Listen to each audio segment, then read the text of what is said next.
You'll see 2 shades wider teeth, and in 7 days, 6 shades. Even better, there's no messy strips or trays that you'll have to leave in your mouth for an hour. Just swab your teeth for 5 minutes, and you're done. To try Power Swabs, call 1-800-679-0969. Your bright white smile will have your friends talking about how great you look. Try it risk-free. 1-800-679-0969. That's 1-800-679-0969.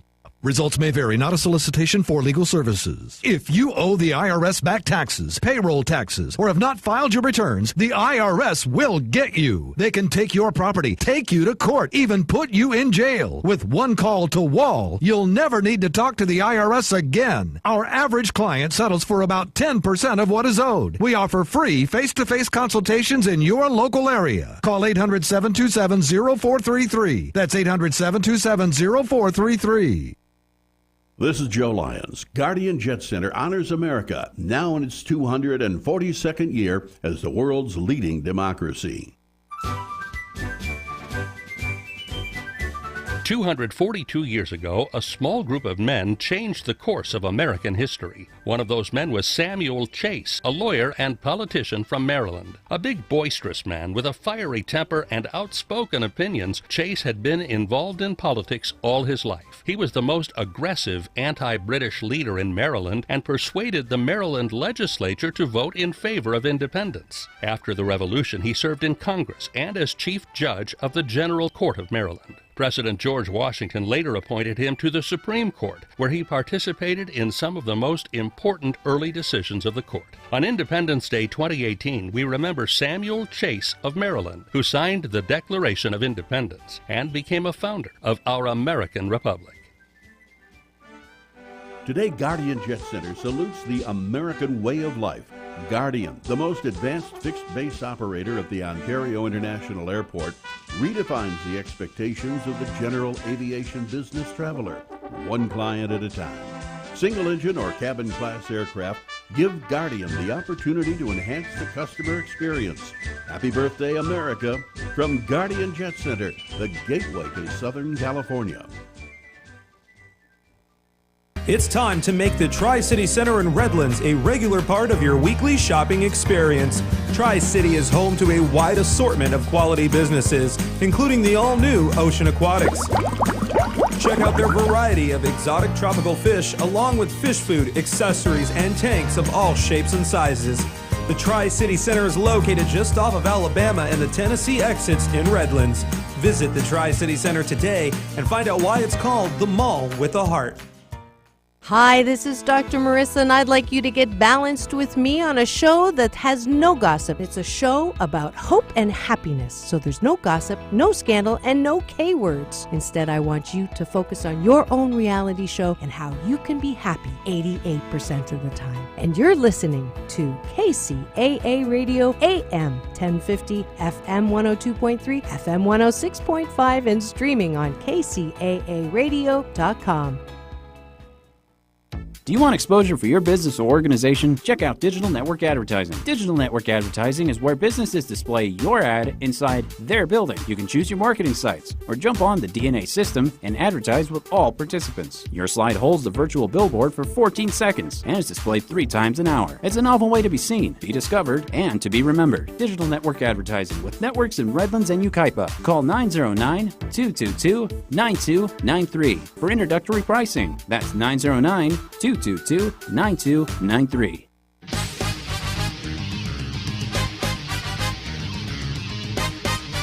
And now, ladies and gentlemen, it's time for the greatest real estate investment show ever. Here's the flip-flop investor himself, Todd Bayer. Hey everyone, how we doing out there today? This is the Flip-Flop Investor Show, and I am your host, Todd Bayer, the Flip-Flop Investor himself. For those of you that are unfamiliar with us, we get together every week and talk about real estate investing. Here in the Inland Empire, I usually bring on a guest who has some kind of experience in real estate, and we talk about what they do, what got them into this crazy world, and maybe they throw in some surprises or two. I don't know. We'll find out. But today, I have a guest of ours. His name is Caesar Roldan. How you doing, Caesar? I am well. Thank you, Todd. Well, that's good. I'm glad you're well. Caesar, I will put out there right now, is going to be the host of the Inland Empire Real Estate Investment Club Cash Flow Game which is typically going to be on the first Wednesday of every month at the Round Table Pizza in Highland. But because the first Wednesday of July is the 4th of July, we're actually going to do it the following Tuesday in July. So that's July 11th. July 11th, 6 p.m. 6 p.m., and that'll be at the Round Table out in Highland. So for those of you that have never played Cash Flow, this is a board game created by Robert Kiyosaki. And, if anybody out there has heard of Robert Kiyosaki, he's the author of Rich Dad, Poor Dad, which there are just so many people I know in this industry who read that book, and that was like the catalyst to get them into real estate investing in the first place. So, and I know you're one of the people too. You read Rich Dad, Poor Dad. Sure did. But you were doing like commodities trading at that time. Back in the days, yes. Yeah, so a little different, but I mean similar, right? Buy low, sell high. Isn't that the idea? It's that simple, folks. There you go. We're done for the day. No, buy low, sell high. No, so Robert Kiyosaki invented this board game called Cash Flow, where the idea is you're a rat and you're trying to get out of the rat race, and you're playing this game, and it starts you off with like a profession. So you're a doctor, or you're an airline pilot. I like to be the janitor. The janitor's the best one, because you always win if you're the janitor for some weird reason. You have a higher chance of winning, yes. Yes, you do. But you also have to play your cards right, of course. But Caesar, you've played the game a bunch of times, yes, right? So you know how to play it, and so the idea is to kind of get people to think outside the box. Mm-hmm. Most people buy houses. They think the way to buy a house is to, put down cash, get a mortgage loan on it, and there it is. You bought a house. But that's one way, and there's so many other ways to buy houses. Right. So cash flow helps you kind of realize some of those non-standard, non-traditional ways of buying houses. Yeah, there's just so many different strategies that you can implement to get into a house. So yeah, and so when you play, this will be your, because you kind of hosted it last month. Mm-hmm. But you kind of co-hosted it with Lisa, right? So this month you're going to be kind of doing it solo, right? Correct. So, what sort of strategies, or how do you teach the game or play the game differently than how Lisa played it? Well, one of the things is that we have to understand that the game is a educational tool. It is, and to use it as such, we have to make sure that people are understanding that that's what it is. One of the biggest things about the game is like whatever car you drive, the car that you drive now, you never noticed it before you purchased it out on the road. But once you bought it, it's like you see it at every corner, you've seen it every time you were driving. So that's what the game does. It actually begins to allow you to see a lot of the opportunities, strategies, and real estate investing. So we want people to walk away from the game knowing and understanding that it's a tool. It's an educational tool. And it's fun too. It is fun. And I mean, I don't know. I love Round Table Pizza. That's kind of like my kryptonite. I love pizza. So yeah, but yeah, you get some food, and for those of you that like beer, they got some beer there. They do. So it's kind of fun. It's just a little adult game night in a way. I guess you could bring your kids, but you can, because they do have a children's section in there. But we are going to be having our own private room, so it's going to be really good. The line is going to be a lot better, and the acoustics is going to be great. So it's going to be good. Acoustics are important. We found that out because you went to the coffee thing last Saturday, and we've been through a few different coffee places. Yeah, and it's cool and hip to have like polished concrete floors and like nothing on your walls and just huge giant windows. Yeah. But what that creates is a very echoey room. Yes, and it's like impossible to hear anybody when you have like 20 people in the room. It's right. So I think they probably have carpet in this room, and there's probably stuff on the walls to kind of minimize any echo. So that'll be a good environment for playing the game.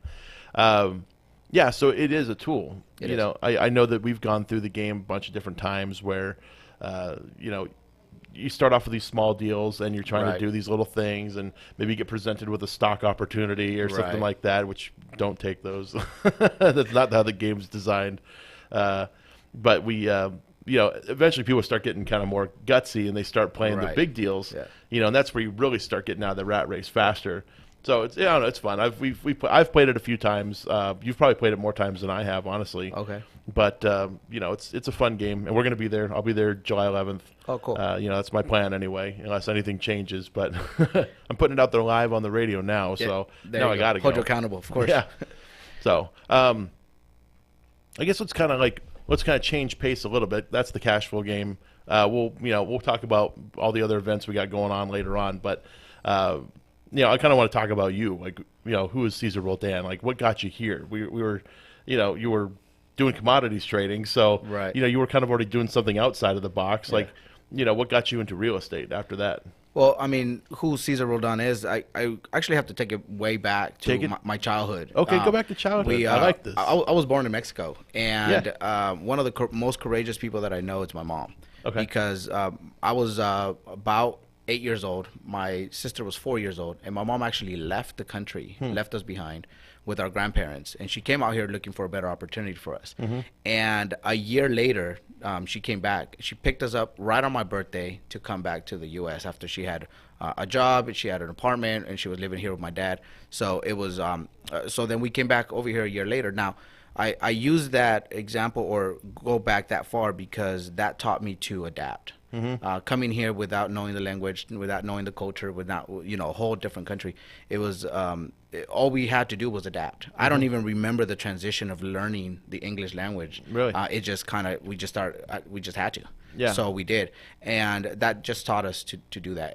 Early on, my parents were actually flippers, but not property flippers. What they would do is they would go on the other side of the tracks, if you may, and buy a lot of baby stuff at yard sales. Okay. They would buy cribs and strollers and high chairs and things like that. They will bring it into the house. We will clean it up. We will make it spotless, and then we'll go to another neighborhood and sell them.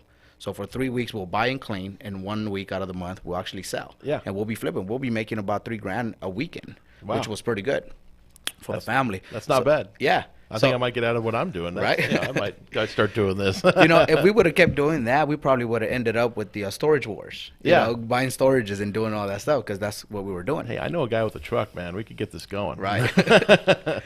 So that began to teach me the entrepreneur skills and stuff of dealing with people, buying stuff at a discounted, and in a sense, flipping it. So how we got into real estate was that for the last 10 years, we've been building a church, a local church. We've been co-building it, and we've doing the outreaches, being in schools, giving away backpacks, giving away food and groceries, and giving away bikes and toys for Christmas and things like that.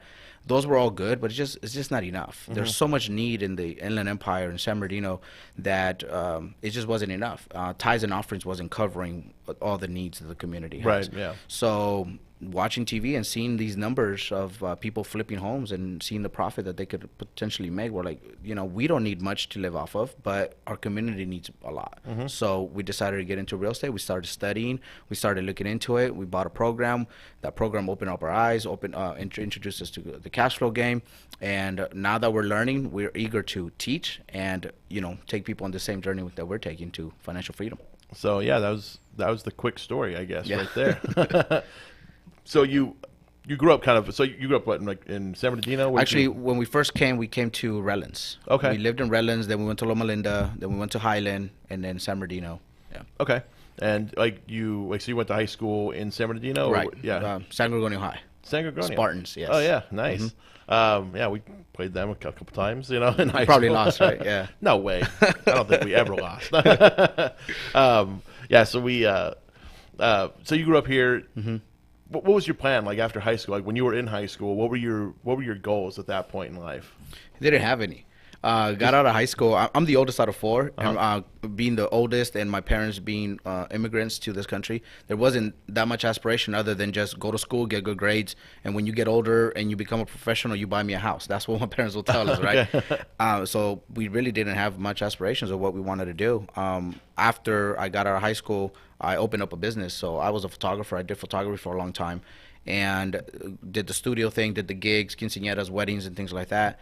So that's what we wanted to do. We opened up a business that went on for 2 years. And then I had my daughter. My daughter was born.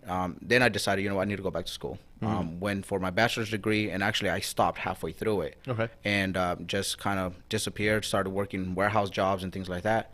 And after I got married with my now wife, got settled down. I went back to finish my degree.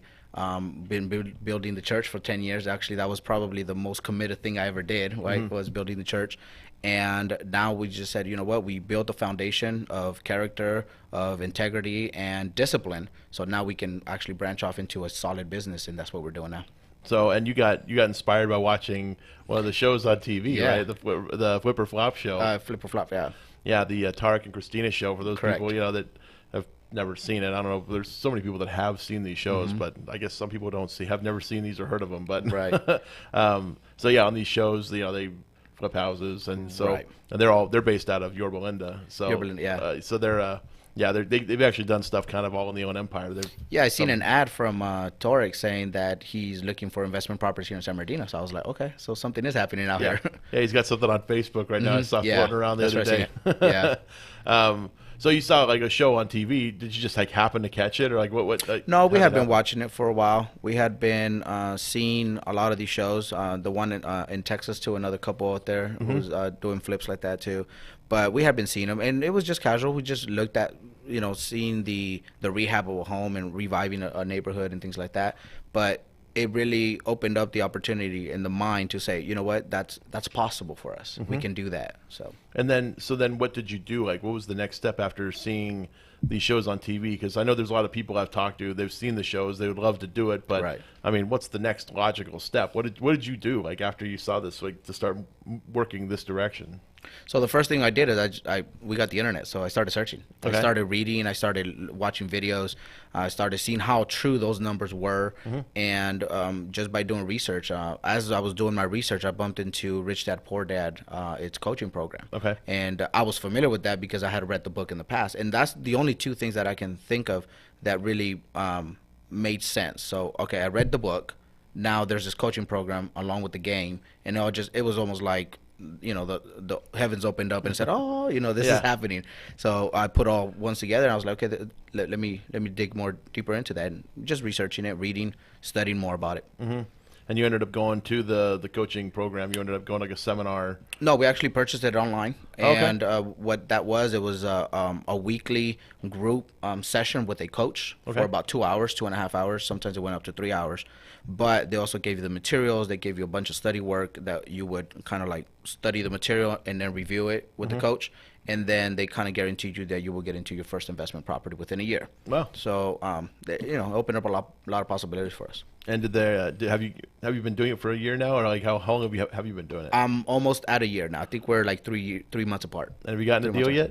apart. No, but what we did do is we actually got the opportunity to rent out our primary residence. Okay. So we didn't buy a house yet, but we did have, I guess, the mind change to understand that we can rent out our primary home and be able to make cash flow off of that, and we are.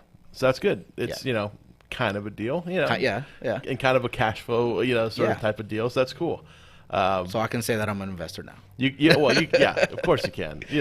I mean, anybody at any time in their life can just say I'm an investor and start working that way. That's kind of how I did it. I had read Rich Dad Poor Dad as well, and I think there was something in that book that said like you have to own what you're doing, so you have to start introducing yourself to people as a real estate investor, and so I don't know if it was that book or not. It might have been another one, but yeah, I just started telling people like I'm a real estate investor. That's what I do, and even though I had never done anything and didn't know anything about what I was doing, but I just kind of started calling myself that, and now it's a reality. So but now I want to call myself something else because I'm more than just a real estate investor now. But so. Going through the coaching program, and this isn't like a sales pitch for them or anything, because I have some hesitations about like mentor programs, coaching programs, because there's usually a pretty high price point to get into these things, and and they're they can make you feel like you're gonna get something out of it, but in reality, you may not actually end up getting something out of it. So it's it requires a lot of effort. Obviously, you have to work your butt off to actually get a deal. It is a full-time job. Yes. And I'm kind of curious what you think. Like, how beneficial were those like mentor like gatherings and when you got together with the group? It was very beneficial because not knowing much about real estate and how to invest in real estate, it just really broadened our horizon. It expanded our borders in that sense of being able to see the possibility of what we had already imagined. Now they gave us specific steps to take towards that goal. So yeah, I mean they preach a lot on the 100-10-3-1. Look at 100 properties, make 10 offers, 3 will be accepted. You buy 1. Okay. So that principle there really got us to where we're at today.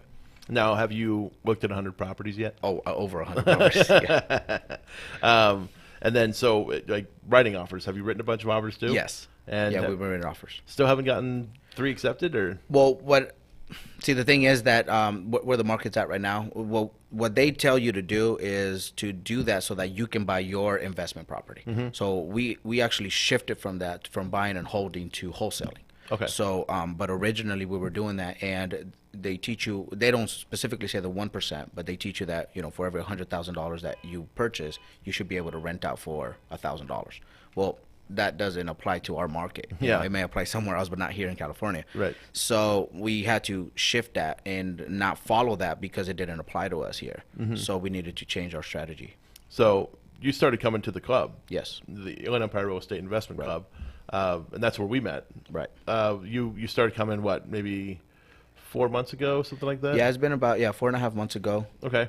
Yeah, and you came, and I guess we sort of pride ourselves on freedom of information, where it's like we give freely. We don't and everybody in the group is supposed to be there to kind of help everybody else prop them up and everything. Yes. Have you partnered with anybody else from the group yet? From the group, no. Well, yeah, actually with Tyler. I've spoken to Tyler, and we've talked quite a bit with Tyler. I've shot him what I thought might be a good deal to submit an offer and things like that, and he's been very great with just responding back.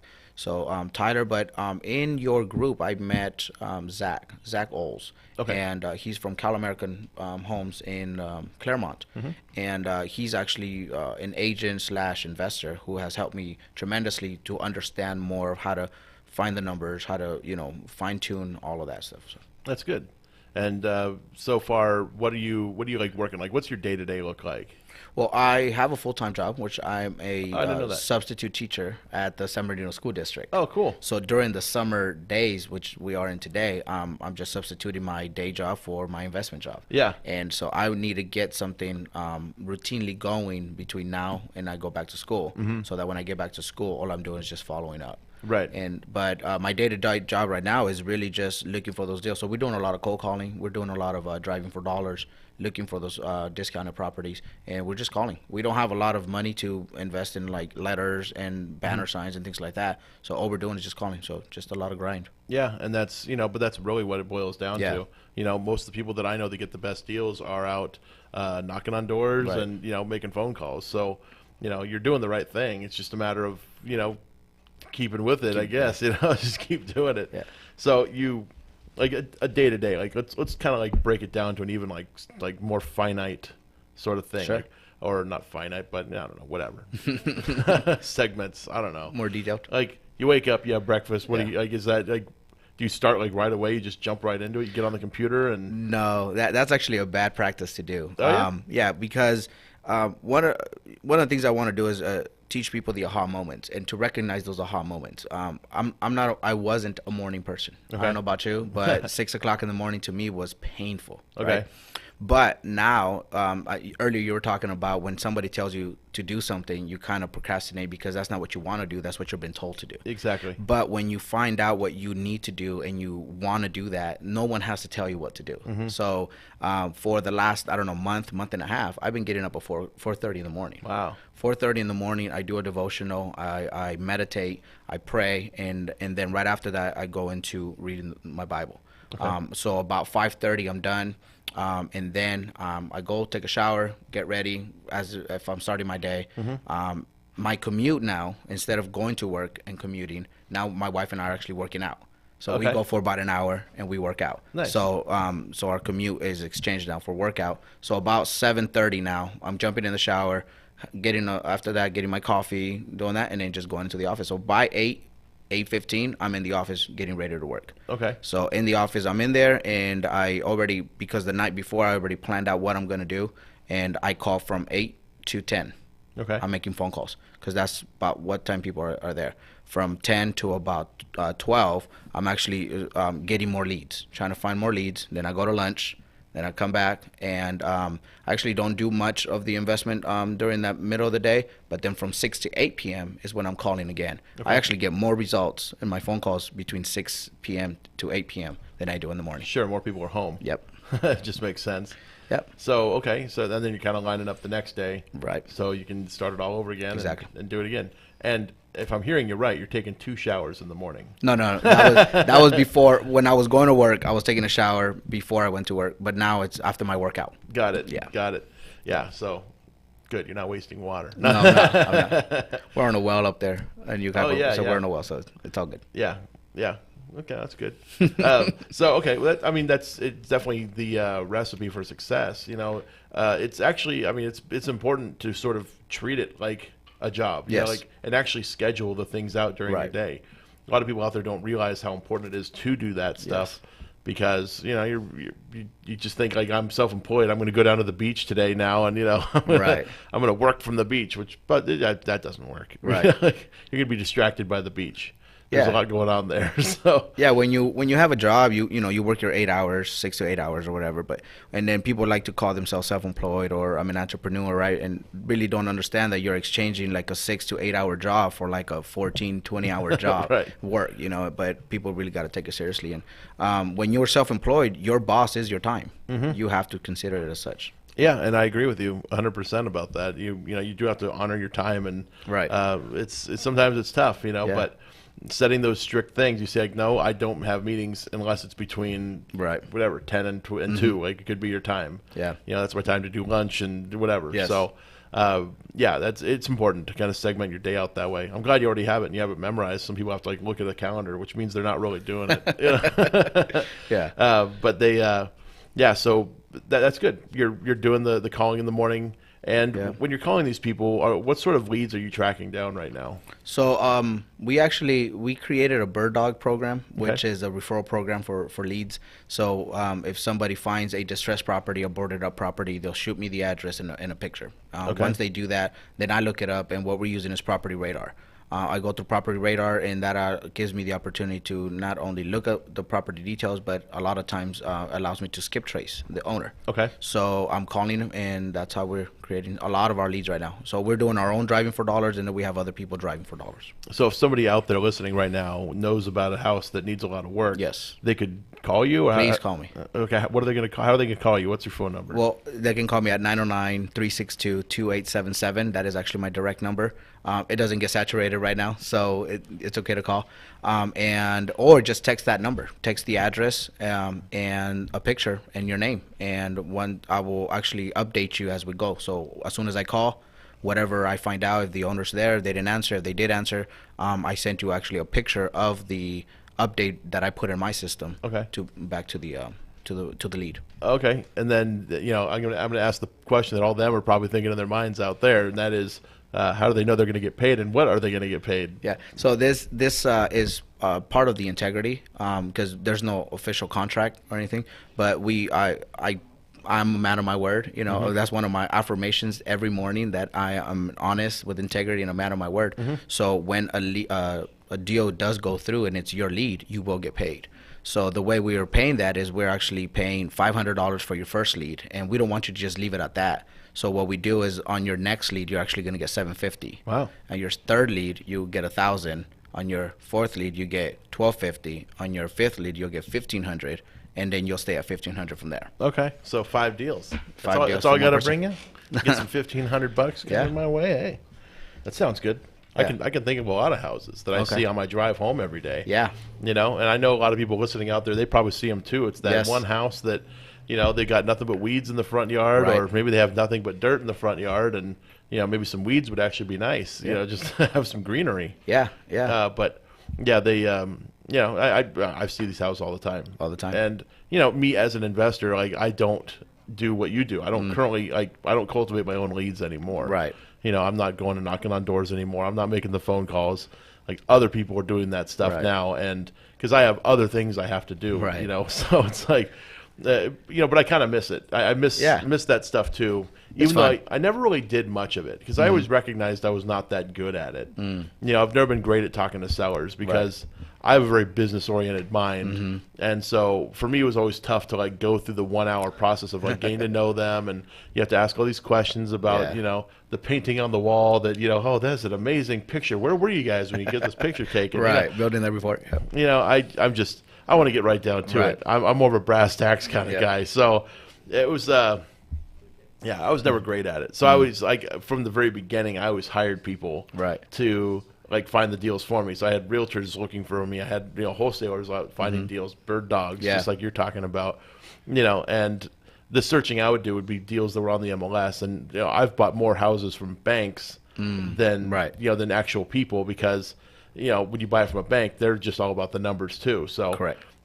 All they care about is, can you actually close, and is it a price we're willing to live with? You leave the emotion aside and exactly focus on the numbers.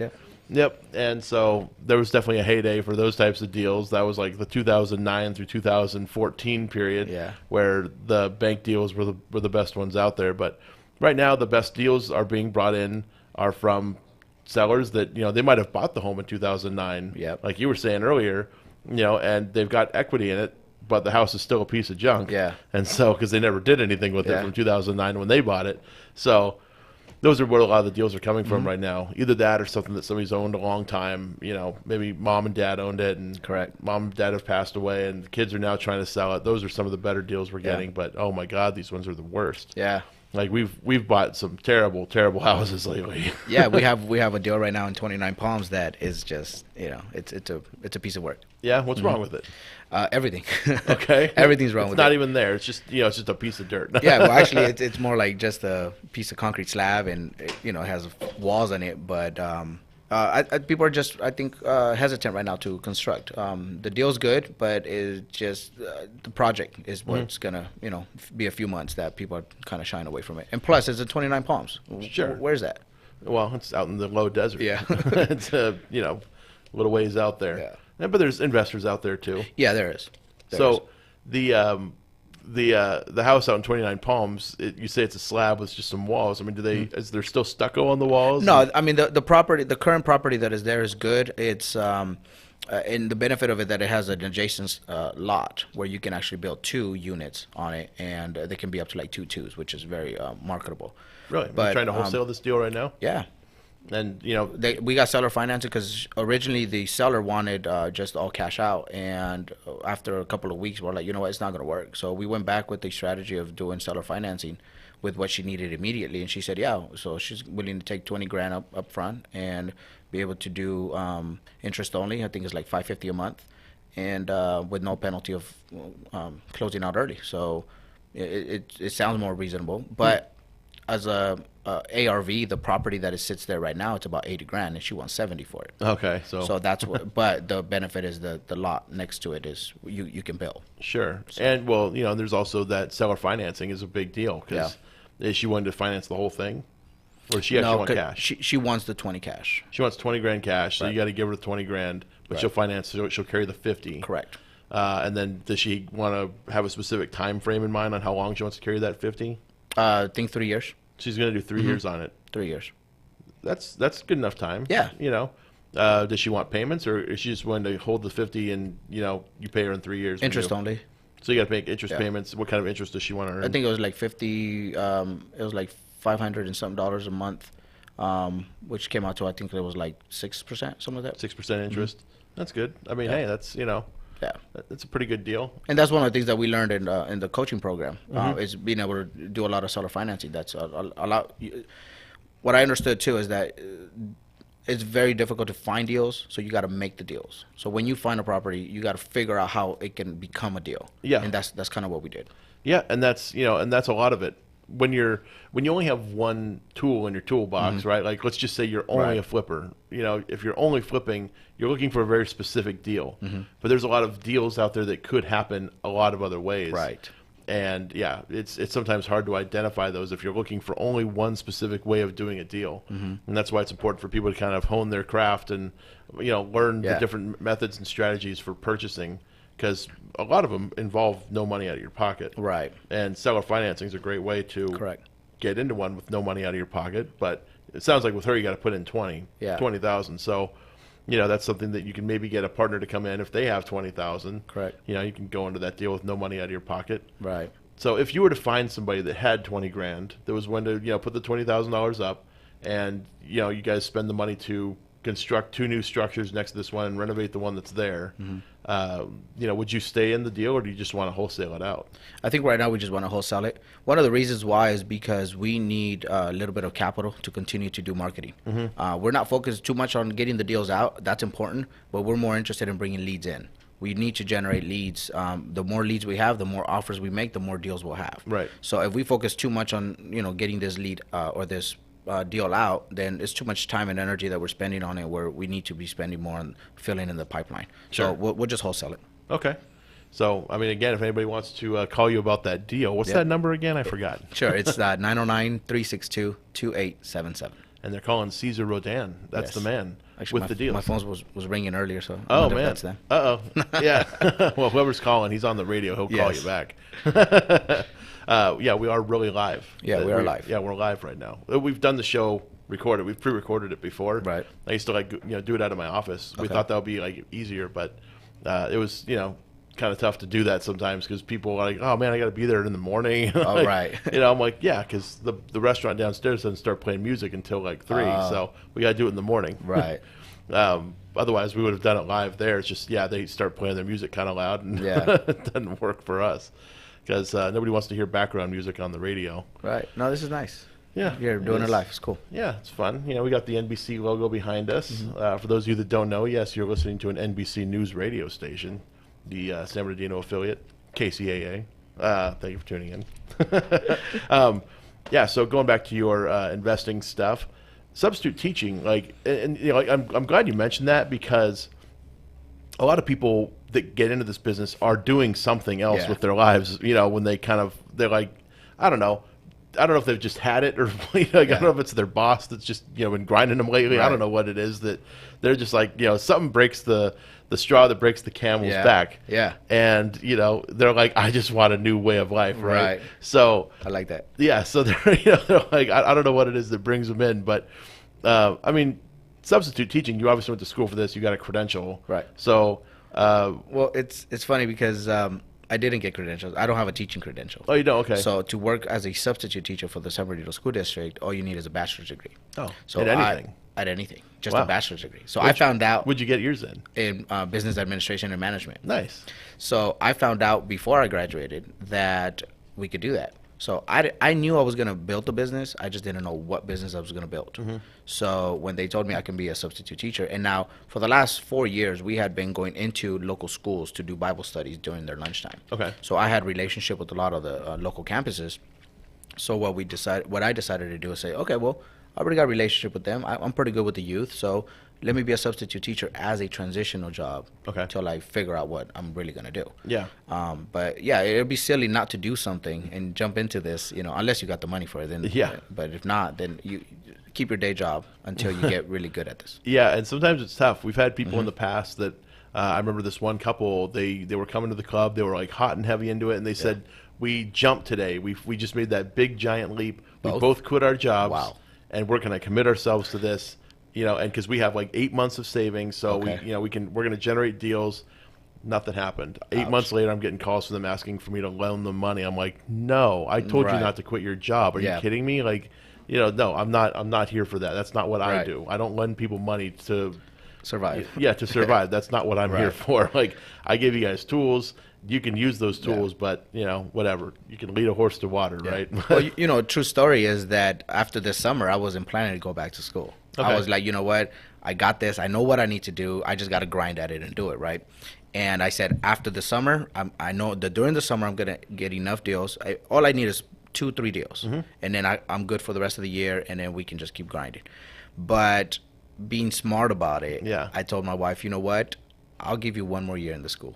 Sure. I'll give you 1 more year so that we still have that, that safety net and continue to do that as we learn more and things like that. So I decided to stay another year. So I'll be there 18, 19. So. Yeah, cool. And then you'll, but obviously still trying to pursue this because, fortunately school gets out earlier in the day, right? What have you done by 3:30 or so? 3:45, yeah. 3:45. So you still get that 6 to 8 o'clock window where you can still be making phone calls. Yeah. And it actually, some of the people I've seen succeed in this business and actually grow them faster are people that had to adapt in the beginning where they had a job and they had to kind of balance this life with that life. Right. And, they're able to make these things work on a schedule. Right. Whereas people that kind of come in that have a very loosey-goosey lifestyle, which is kind of how I came into the business. I was not structured by any means, and it took a while for me to learn structure and to learn the importance of it and actually stick to a structure. And that's something I had to learn because I was not born with that gift. I was very unorganized in the very beginning. Now I'm like, completely anal retentive about organization because it just saves you so much time down the road. I'm a believer now. But I've seen people that they make it work with the job that they're in right now and balancing home life and all this stuff. Right. They manage to eke out a couple hours a day to be able to focus on the business, and then they continue that even after they don't need to work anymore. And what you end up finding is that you're hiring all these other people to do all the things that you need done, as opposed to trying to do it all yourself. And so many people we see come into the business, they try to do this all on their own. And it's a dangerous way to do it because, unless you are really good at every single thing that's involved in a real estate transaction, you're not going to succeed. I can promise you it's not going to work out so well. You need to have a support team that you work with, The primary support that I advise anybody to get is definitely spousal support and family support. Because if you don't have that support at home, then how are you ever going to get started, right? So I tell my wife, like, from 6 p.m. to 8 p.m., like, I need that block to just focus on the phone calls. Right. That was when I was working. So when I was working, I actually started driving for dollars in the morning. I would leave 30 minutes before. Wow. And I will start driving there. And then I tell my wife on my way home, hey, I'm going to be 30 minutes later for dinner because I'm going to be driving for dollars. I'm going to be in this area. And we'll come home with some leads and just start calling them. But that support. And then, you start getting other support. So what I heard that works real well is focus on what you like to do and what you're good at so that you can start delegating the things that you don't like to do, because sometimes, you tend to procrastinate those things. Absolutely, yeah. There's a lot in this business I don't like doing, so I try to do as little of it as possible. Right. Just because paperwork gets really annoying. I don't like doing it. I don't think anybody loves paperwork except for, possibly our transaction coordinator within our office. I think she actually loves paperwork, so we're lucky to have her. Yeah, there you go. People do love doing it. I suppose. I don't know how they do. I don't know how she loves it, but she does, and she gets paid well for it, so that's good too. I mean, don't try to understand it. Just delegate just let it happen, right? Just I like your attitude towards it. Just let it happen. Yeah. No, she's great. We love having her around. Very good at what she does, but. We definitely, that's one thing I hate doing is the paperwork. Yeah. I've said it before. I'm not huge on talking to the sellers. I don't really. I'm not the guy that's going to relate to them and cry with them and all the stuff that but there's people that are great at this stuff. You've met Jim Keller. I did at the club. He's Jim's great at this. He's good at that rapport. Him and his wife are both good at it. So if you ever get them both knocking on your door, you're selling your house to them. They're just that good. So. But to sit with them, get some pointers. Yeah, you should. They're good people to sit with. They've got a lot of stuff to share. That's kind of the purpose of the club too. Yeah, it's another support system. Right. And I even said it last night because we, for those of you that know, we do the big monthly meeting on the fourth Wednesday. So that was last night. Yeah. So you missed it, but there'll be another one in July. So fear not, we will be back, and we're back at the Mission Inn. Yes, we're going to be back at the Mission Inn next month. So a lot of people have been kind of like, we like Loft 84, but we really like the Mission Inn a lot better. So when enough people say it to you, you got to just sort of go with your audience on it.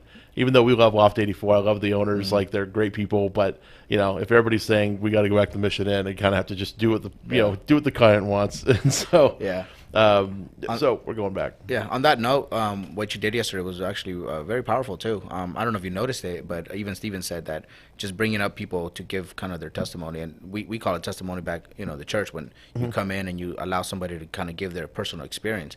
I mean, that's probably one of the most powerful tools that anyone can get, whether you're investing or changing your life or moving forward. But that was awesome because it impacted me, and I know impacted a lot of people there just to see Thomas 2 years, and then in the last 6 months he got 6 deals. Like that's what it's about. Yeah, and Thomas, he's been on the show before. He's coming back again soon. Yeah, he told me, I've been there twice. He's I mean, he's been killing it, and people deserve that level of recognition. I brought Tyler up. He just closed a wholesale deal where he made. Well, I don't know if he wants me to say it on the radio. He let me say it on the stage last night. But he made a very nice wholesale fee on that deal. He sure did. And called up Andy. He put together a very creative deal. I called up Todd and Danny. They got their deal out in Palm Springs. They have a buyer coming in on. Jim come up and talk about a flop, a deal that they did that they're going to make. At the end of it, they're going to make $300, but they've been in it for 16 months. This deal was kind of a nightmare for them, and he came up and talked about it, which a lot of people came and talked to me about that, which I thought was interesting. I thought a lot of people would talk to me about Thomas because, Thomas to me is like, he's the real, like, grinded out story, where he just persevered and did it. But people came and talked to me about Jim. They're saying, like, man, I can't believe Jim, who's, this guy does tons of deals. Yeah. I can't believe Jim had a deal that he lost money on, or, it didn't go as planned. Yeah. And I'm like, well, if you heard the conversation between me and Jim and Steve and Jim before he bought that deal, we told him, you're going to lose money on this deal. And, he didn't lose money, so he can rub it in our faces. He didn't lose money. But, it's kind of important for a lot of people to hear that this is a deal that had a lot of problems that they were not prepared to deal with. And, as soon as they eradicated one problem, another problem popped up, and then two problems showed up right after that. So it was, it was powerful. And I think that's going to become a more regular thing for the club because that should be a segment because again it was powerful. I think just the fact of knowing that no one is immune to that. And Thomas used the word yesterday that we tend to use a lot too. It's community. If you don't have that community, if there's wisdom in having a community. That I may not see something that you see because a lot of times we get so zeroed in on the deal and what the outcome's going to be that we need that community to kind of look at a peripheral vision to see like, what, it's not going to be good. And it's funny because most of the people that are like seniors in the group, people that have been coming for a long time, they've been investors for a long time, they come on a regular basis, and that's because this business, this industry, like we need our support with each other at the higher levels too. So we're all talking to each other. We talk to all these people that are at the club, the mentors, on a regular basis, where we're discussing deals we have going on. We're bouncing ideas off each other. This happens because you're asking questions too. Oh, absolutely. Yeah. I don't know everything. Right. I was actually telling somebody last night, like I don't honestly consider myself to be an expert in any field of this business. That's good. I know a lot about this business. I do. I've been doing it a while, but I don't feel like I'm the one you should go to for every single thing. Gotcha. I know enough to be dangerous. Sure. I mean, it's gotten me here. Yeah. But, there are people out there that I'm intimidated by, with their knowledge level. I mean, there's people like Bruce Norris is one person that comes to mind, where Bruce, on an economic level, he just has a much higher level of understanding of the economic machine. And I feel like I have a very basic version of that in my own mind, but to a lot of people, that comes across from me like I'm intimidating to people about it because, I do know some stuff, but it's not. I don't feel like I'm anywhere in comparison to Bruce. And then there's another guy named Bill Tan. Bill Tan's just this guy knows every single angle you can possibly do on a deal. He's somebody that I look up to and think, man, this guy, he's who you want to learn from. A guy named Mick Blackwell. He comes to the coffee thing a lot of times. Mick. Oh yeah, Mick. Yeah.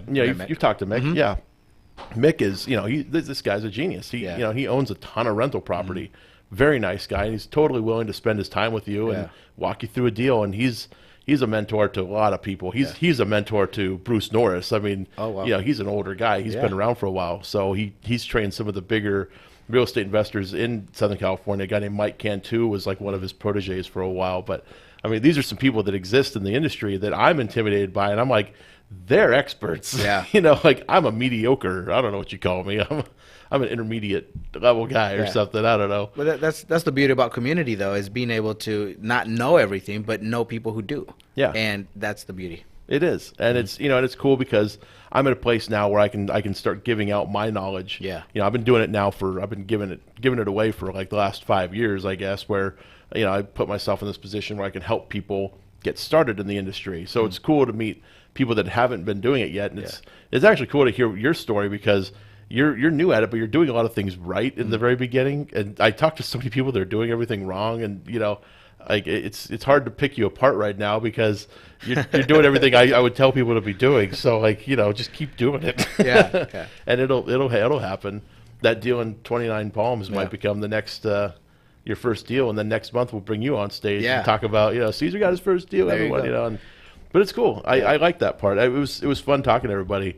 I was worried at first that like we were going over time because I value everybody's time, right? Because I value my own. So I felt like, oh man, we're going like 30 minutes on this thing. I'm only supposed to do 20 minutes, but nobody seemed to care. No, I'm telling you, because it was that powerful. It was good. I don't know how it was received from your point of view, but from us over here, it was powerful. Yeah, it was. I loved it. So I'm totally doing it from now on.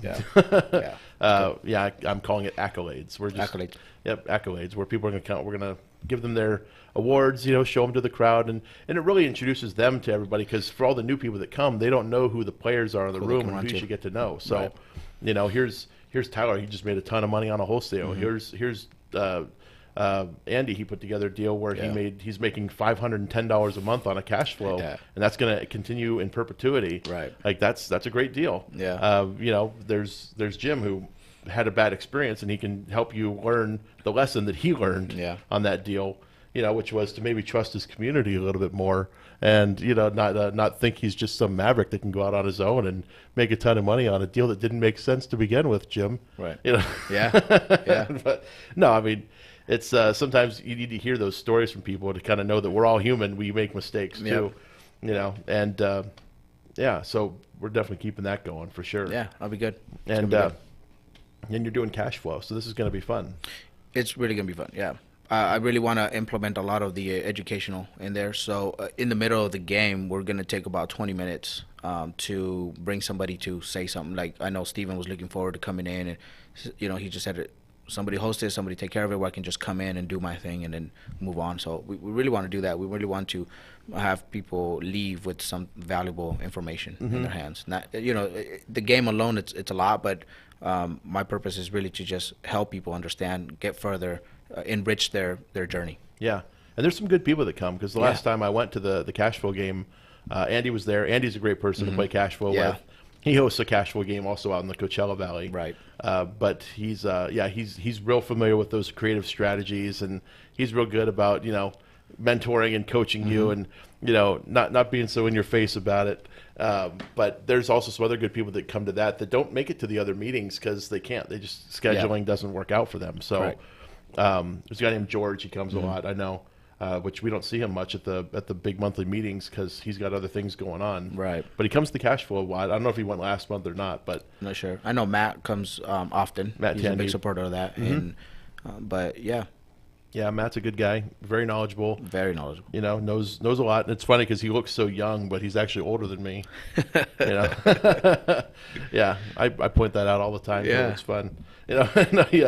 But yeah, he's a smart guy. He sure is. Very good person to talk to. So I guess for those of you people out there listening that want to kind of come into these meetings and get to know people like Caesar, get to know myself, a bunch of the other people in the group, go to meetup.com. That's where we host. We have like the meetings all listed up there. It's called the Inland Empire Real Estate Investment Club. We are now the second largest investment club by membership on meetup.com. In Southern California, actually I think in the entire state of California. Nice. We're the second largest. So, and we just passed, San Diego was the one that we just passed up. And it's kind of funny because these groups have been around longer than us. Oh, nice. And we're the new kids on the block. We came in 4 years ago with the Real Estate Investment Club, and our first meeting we ever had an audience of 4 people. So it was like, kind of a shocker because it was expensive to put that little thing on, and eventually it kind of grew and grew and grew, and now here we are. We have just under 4,000 members in the meetup group, and it's amazing, really. But the next milestone will be passing up the Orange County group, which has like 8,000 something members. So it'll be a little while before we pass them. We could do it. But yeah, we could do it with your support. If you just go to meetup.com and join the group, and come out and check out the meetings. We have a whole calendar of events there. So the big monthly meeting is always the 4th Wednesday of the month. That's the only meeting we charge for because we have to pay for the venue, but it's like $30. It's not. And there's food too. You guys. We do feed you. Yes. Yeah, so it's well worth it. Yeah, and the tacos. This was the last month of the Taco Man, which is unfortunate because they're really good tacos. But we're moving back to the Mission Inn next month, and honestly, their food is really good there. So it's going to be good food. But don't come for the food. Come for the networking. The knowledge that comes out of from you guys is just awesome. I appreciate that. And the networking is good too. Yep. Absolutely. The quality of people. That's what I kind of commented today. The quality of people that go there to network with is just it's outstanding. It's awesome. And, you know, for those people, too, that want to just kind of dip their toe in but don't want to commit to the $30 charge, right. You know, come down to the coffee meetup. The coffee meetups is awesome. We do that the Saturday before the big monthly meeting, and that's, you know, it's open, free, networking. Just come on in. It's from 8 till 10 in the morning on the Saturday before the fourth Wednesday of the month. I know it's confusing. That's why we have the calendar on the site. Go to Meetup. Yeah, go to meetup.com. That's where it's all posted. Yeah, the coffee's cool because it's free. You don't have to buy coffee. It would be nice if you did. I know they appreciate it when we're taking up their space. Just buy a cup of coffee or, you know, a donut or something. They like burritos that. are good. They do. They have some great breakfast burritos. And they just started doing those. They have these Eggs Benedict things, which are crazy good too. I'm on a diet, so I gotta, you know, I'm like, all I'm thinking about is food, you know. But yeah, the coffee meetup's cool because you meet a lot of people that can't make it to the monthly meeting. Also, kind of like the cash flow game where. Cash flow, we're doing on a Wednesday, but for some reason they can't come on the fourth Wednesday. Right. The Saturday ones for people that I can't leave, you know, my house during the week. I got to be in bed by 8 o'clock at night. So, you know, they're the people that come out on the Saturday morning coffee. So you get to meet a lot of the people that are doing this along with a full-time job. So you can kind of meet them and see how they're doing it. Yep. And they are. There's some people there that are doing some surprising things. Yep. So, yeah, come check us out. Go to meetup.com. Any final thoughts you got going on before we wrap up? Because we only got a few minutes left here. So, yeah, I mean, if you ever thought about doing real estate, all you have to do is just get doing it. Just start doing it. Go to the meetups. Go start meeting people. I think that's the most important thing is just meet people. And, you know, start on this journey. My journey is really to teach other people that they can go on the journey themselves. I've always said that imagination is the best thing to time travel. I think Tesla said that or somebody else said that. That imagination is the best thing to time travel because you can actually see yourself in the final outcome. All you have to do is just now take the little steps that you need to do to get to that point. And if you can envision it, then it's possible for you. You have every capability inside of you to fulfill whatever it is that you can imagine. For us, it's really making a difference in the Inland Empire, making a difference in San Bernardino. We can envision ourselves doing that, and we will accomplish it. But whatever you want to do, whatever your success is, because success is not the same thing for everybody, whatever your success is, you can accomplish it. You just have to start taking the necessary steps and surround yourself by people who are going to get you there and help you to get there, not drag you down. Oh, absolutely. I couldn't agree more. That's a very, very nice thing to say. I'm, you know, glad you said that. And it's, you know, you had said, oh man, it just left my brain. You know, okay. I'm getting older. I'm almost as old as Matt Tandy. I can't believe it. No. Yeah, so we got like another minute left. So, you know, we gotta talk about something for about a minute. Okay. You know, what do you? Let's do some quick fire. Okay. I don't know what that means, but let's do it. Let's. What kind of deals are you typically looking for? Like what area are you looking in? So one of the things that we do is we don't look for deals because we're not buying our deals ourselves. We're buying it for somebody else. So what we specialize in is looking deals for the buyer. So what does the buyer need, and that's what we look for. We don't look for something that we're going to keep. If the deal, it's in our backyard and we can jump on it, we'll keep it. But mostly we're just finding, like, what do you need? We'll find whatever it is that you're looking for. Yeah, but you're looking for ugly stuff, I'm sure. Yep. Ugly stuff. That's where the discounts are. So right. And they can call you. What's your number again? It is 909-362-2877. Find that distressed house. One of the things is if the mailbox is full, if there's a red piece of paper on the window, take a picture, get the address, send it to me. And then you can do it from there. Awesome. Yep. Well, thank you, Caesar, for showing up, man. We really appreciate you coming out. And thank you all for tuning in. We'll see you all again next week, Thursday at 4 p.m. right here on KCAA. Have a good week, everyone. Take care. Guys. God bless.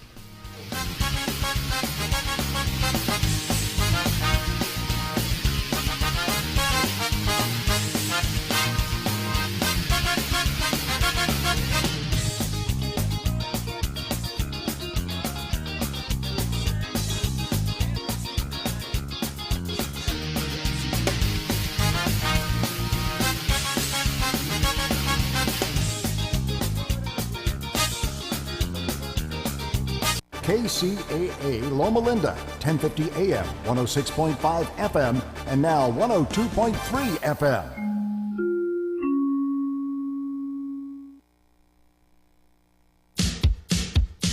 So, you want to be in show business. Do people tell you that you're really funny, you have a great personality, and you should have your